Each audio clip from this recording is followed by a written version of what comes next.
6, Dolphins star wide receiver Tyreek Hill pulled over and cuffed on the side of the road right outside the Hard Rock Stadium on his way to the game. And the Miami-Dade Police Department announcing an immediate review of the incident and placing one of the officers involved on administrative duty. So let's get right over to Will Manso, who is live at the Hard Rock Stadium with the latest on Hill's detainment. Will. Well, the Dolphins are no stranger to controversy and drama over the years, but this one may top them all. Just hours before their season opener, and here outside of Hard Rock Stadium, their star receiver Tyreek Hill, the man who was just recently voted the best player in the NFL by his colleagues, was put into handcuffs by police. And the question now remains, why? Keep the window down. Keep the window down, I'm going to get you out of the car. As a matter of fact, get out of the car.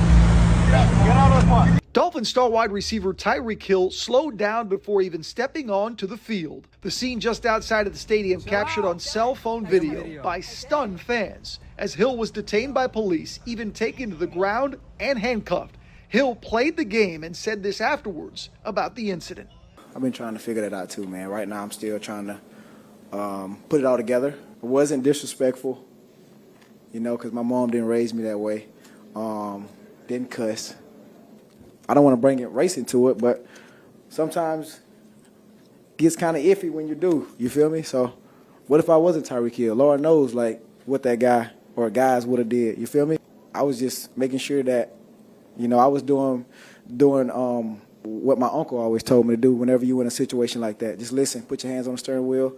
Just listen. Hill was stopped by Miami-Dade police for a driving violation and eventually cited for reckless driving. I drove past the scene on my way to the game and saw Hill's agent, Drew Rosenhaus, by his side.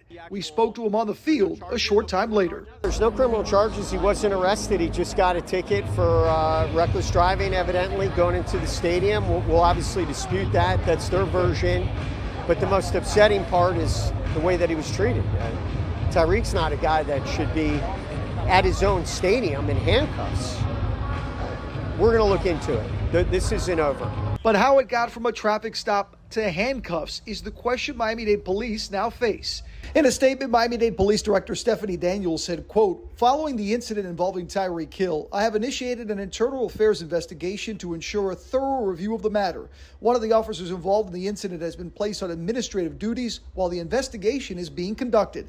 I'm committed to transparency and accountability to the community with any situation involving my officers," end quote. For his part, Hill celebrated his touchdown in the Dolphins win by throwing his hands behind his back as if he were in cuffs, and afterwards saying he appreciated the support of his teammates. I'm just glad that my teammates were there to like support me in that situation because I felt alone, you know, and when they showed up,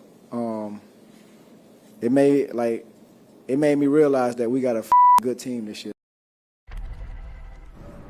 As we come back out live, joined now by Clay Ferrero, the story does not stop there. You heard Hill reference teammates coming to his aid. One of them, Calais Campbell, a newcomer, even ended up also in handcuffs. Clay picks up the story from there. Yeah, Campbell and also Jonnu Smith, another one of Tyreek Hill's teammates, actually saw Hill being detained by police. They stopped by the side of the road to see what was going on.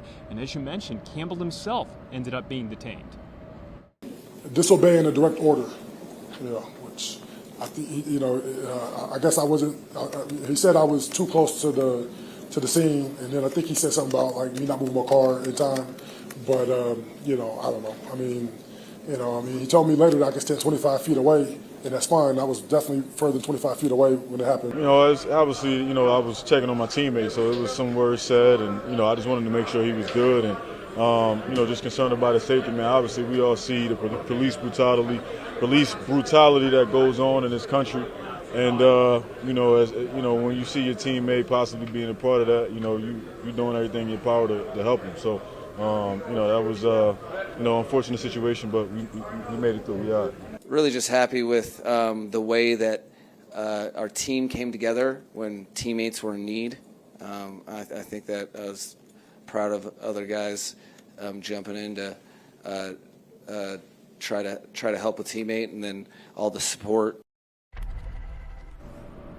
And Will, that seemed to be the common theme, that they were very thankful that nobody was hurt and that everybody kind of came together after everything that went down this morning.